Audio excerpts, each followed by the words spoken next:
Madame Chirac, comme Claude ne m'a pas donné de budget pour commander un vrai sondage d'opinion, je me suis permis d'en réaliser un moi-même sur le personnel de l'Élysée.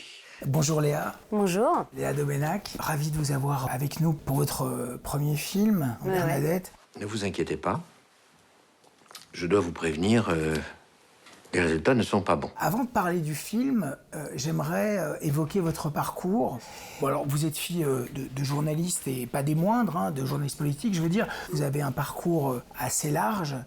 J'aimerais savoir ce qui vous amène en fait à faire votre premier film aujourd'hui, Bernadette. Et pourquoi ce sujet-là en fait?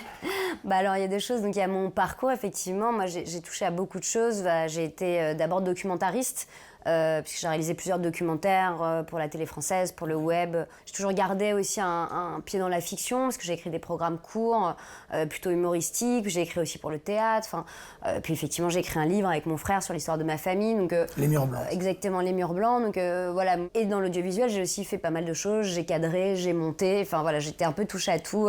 Et ensuite pour Bernadette Chirac, déjà je suis née en 83, alors le président et la femme du président qui ont bercé mon enfance et mon adolescence, c'est Jacques et Bernadette quand même.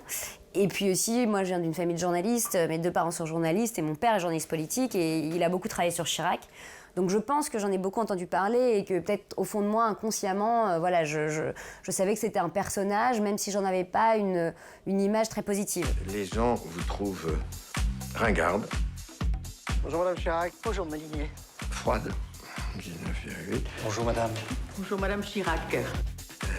austère, acariâtre, à égalité avec Revêche. Oui, moi ça va, j'ai compris. Plutôt quelqu'un de très conservateur, un peu acariâtre, pas très marrante. Une image aussi, je pense, nourrie par les Guignols de l'info, qui la montrait vraiment comme la mamie avec son sac à main, assez, un peu pingre, voilà. Madame Chirac, Oui, bah asseyez-vous à côté de votre mari. mais vous avez dit je fais comme chez moi. Alors je me mets à la cuisine et j'attends que Jacques ait faim. Mais en fait, j'ai vu un documentaire un jour qui s'appelait Bernadette Chirac, Mémoire d'une femme libre. Et dans ce documentaire, donc elle a 80 ans, et elle dit tout ce qu'elle pense, mais sans langue de bois, rien. Et en fait, je l'ai trouvée hyper marrante. Et j'ai découvert cette histoire que je ne connaissais pas, en fait, celle de la revanche d'une femme, en fait. Nous allons faire en sorte que les Français découvrent votre vrai visage. Va falloir apprendre à désobéir, Madame Chirac. C'est une comédie autour, donc forcément, de Bernadette, incarnée par Catherine Deneuve. Comment vous avez fait concilier, en fait, ces deux femmes pour ne former aujourd'hui que la Bernadette de votre film? Et comment vous avez réussi à convaincre Catherine Deneuve d'incarner Bernadette Chirac? Catherine, effectivement, est une icône. Bernadette en est une, d'une certaine façon. Donc, c'est trouver une troisième voix, en fait, un troisième personnage qui soit ni vraiment l'une, ni vraiment l'autre, mais auquel on s'attache dans le film. Et pour la convaincre, en fait, finalement, ça n'a pas été si difficile, parce qu'en fait, on a envoyé le scénario à son agent, hein, comme ça se fait, qui lui a parlé du film en disant voilà Bernadette Chirac, et en fait au début elle a dit oh là là quelle drôle d'idée. Elle l'a lu et effectivement elle a beaucoup ri. Puis quand je lui ai vraiment exposé ma vision justement de personnage qui incarne et qui n'imite pas, c'est-à-dire je lui ai dit clairement on va pas vous grimer, tout de suite elle a compris l'esprit, voilà, elle a compris aussi la loufoquerie et en fait ça l'amusait beaucoup. Parfaite. Catherine Deneuve incarne Bernadette Chirac, mais par le fond. En fait, c'est le combat de la femme, c'est ce combat de femme qui vous intéresse. Moi, ce que je voulais, c'était vraiment angler tout le film sur la revanche d'une femme. C'est aussi pour ça que j'ai pris ce temps chronologique du moment où, en fait, Chirac rentre à l'Élysée jusqu'au moment où il en sort. Parce que c'était à ce moment-là que se passait cette revanche. C'est vraiment à ce moment-là où elle décide, en fait, où elle devient indispensable pour son mari, alors que dans la première partie, dans le premier mandat, elle a été humiliée, rabaissée, flouée, mise au placard, hein, clairement. Et votre première sortie publique depuis l'affaire de l'actrice italienne, ils veulent voir l'épousée pleurer. Et dans la deuxième partie, justement, comment elle regagne sa notoriété, par quels moyens, et pourquoi, tout à coup, elle décide de mettre un coup de pied dans la fourmilière. Pour la montagne Madame Chirac, s'il vous plaît. Mais enfin, pourquoi tout ce monde? Donc c'est vraiment ça que raconte le film. Il y a une loufoquerie. Le personnage de Denis Podalides est assez loufoque en soi. La loufoquerie est complètement assumée, et ça depuis le départ, en fait.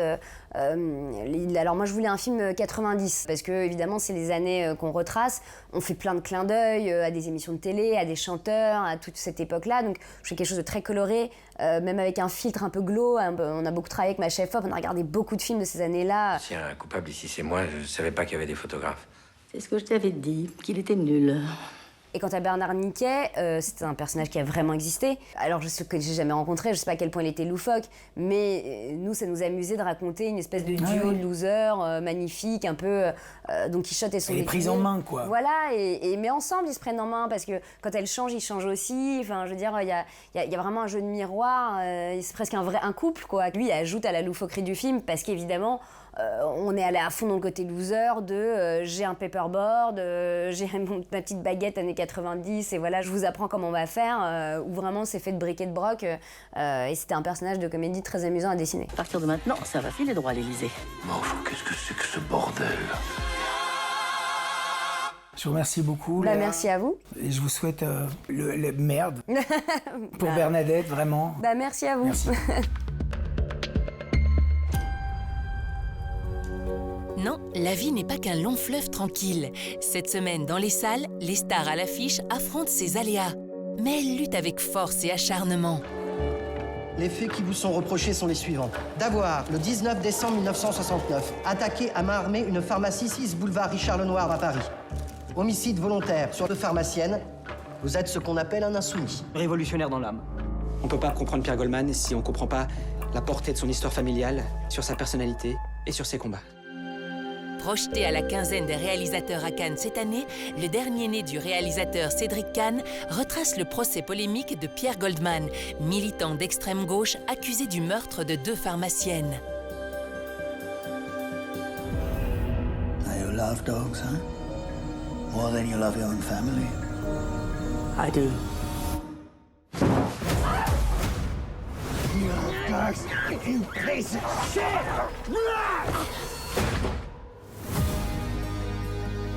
Did you know anyone else? Somebody that could show you some attention or affection? A child takes affection where you can get it. They're my babies. As far as I can tell, they only have one flaw.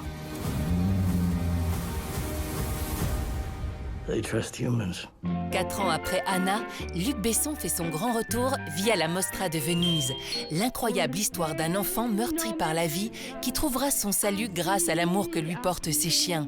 Une ode sans appel au meilleur ami de l'homme. Là, pour l'instant, on court entre les patients qui foirent. De la place, oui. Il faut encore que je puisse l'accueillir. J'ai la scène au téléphone.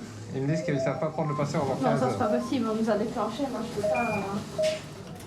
Si on est sursaturé, c'est l'hôpital de jour qui prend le relais.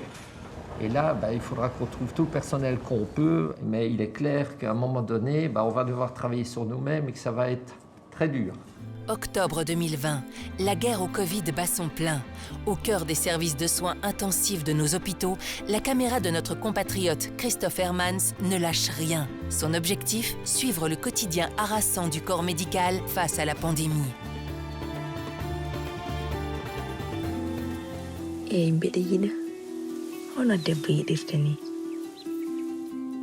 Banele Adam. Banele Adam. Faddema ko jibnande joom galle ma. Ala. Somi deni Adam yiɗa hay goto goɗɗo. Bamma mawni jeehi hande an foti wadde foddima ha mbawa wonde mawɗo wuro. Mbeɗa andi kono mi jaɓani. Alourdi par le réchauffement climatique, le danger rôde et s'appelle amour fou. Cet amour, c'est celui qui unit Banel à Adama dans cette fable écologique aux images sublimes qui plante son décor dans un village du nord du Sénégal.